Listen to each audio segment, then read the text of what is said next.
उस दिन सीमा के घर कई वर्षों बाद उसकी पुरानी सहेली टीना उससे मिलने आई थी। दोनों बात ही कर रही थी कि थोड़ी ही देर में सीमा की ननद, जो कि किसी दूसरे शहर से आने ही वाली थी, वह भी आ गई। उसके आते ही सीमा के बच्चे बड़े खुश हो गए कि बुआ आई है और हमारे लिए हमेशा की तरह आज भी कुछ खाने को लेकर ही आई होगी।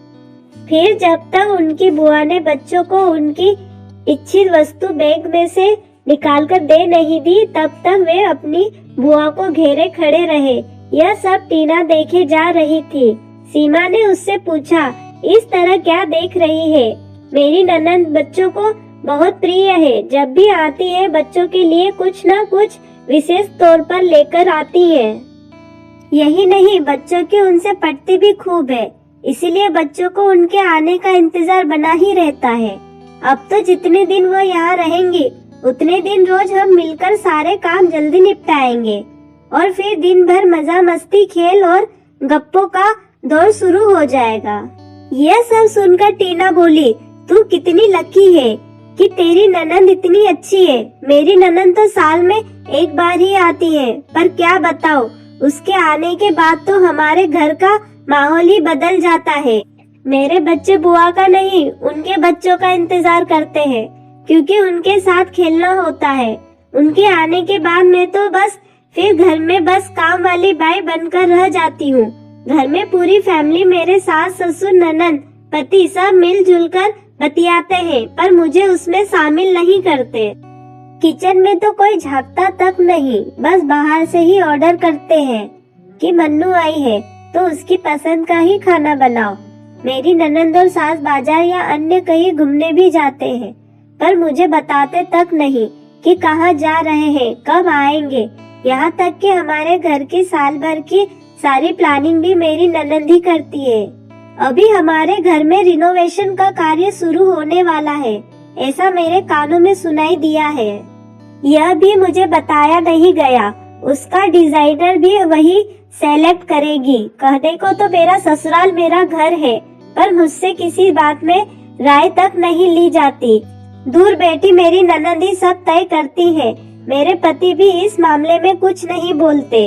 ननद का तो अपने ससुराल और मायके दोनों पर राज चलता है, और मैं आज भी ससुराल में अपने आप को अजनबी ही पाती हूँ।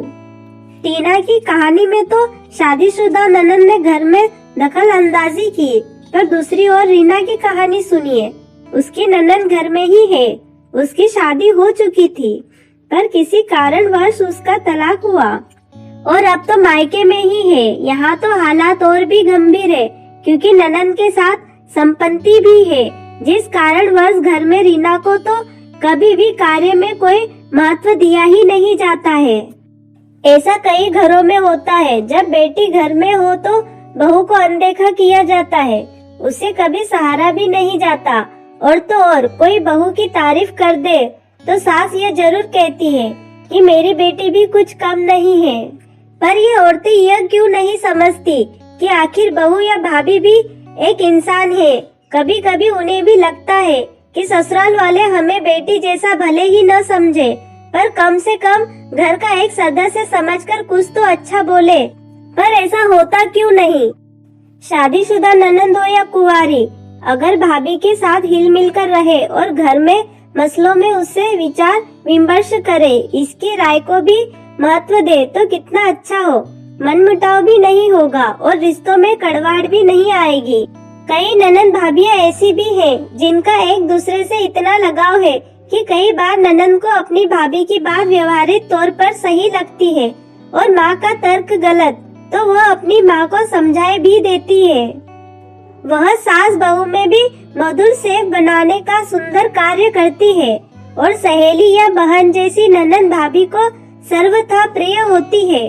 पर कभी कभी कुछ घरों में उल्टा भी होता है, जहाँ भाभी बड़ी कड़क में रहती है और ननद यहाँ सोचती है कि मैं अपने मायके जाऊँ या नहीं। अर्थात ननद का व्यवहार सौम्य हो तो भाभी का भी व्यवहार वैसा ही होना चाहिए, क्योंकि ताली तो दोनों हाथों से ही बजती है। किसी भी रिश्ते में मधुरता तभी आती है जब दोनों तरफ से खुशबू बिखरी हो।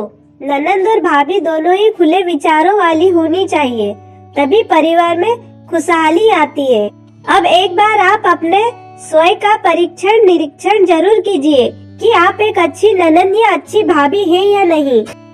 सच्ची कहानियाँ। अगर आपको कहानी पसंद आई तो वीडियो को लाइक और शेयर जरूर करें। साथ में कमेंट्स में बताइए कि आपको कहानी कैसी लगी। फिर मिलते हैं एक और इंटरेस्टिंग कहानी के साथ।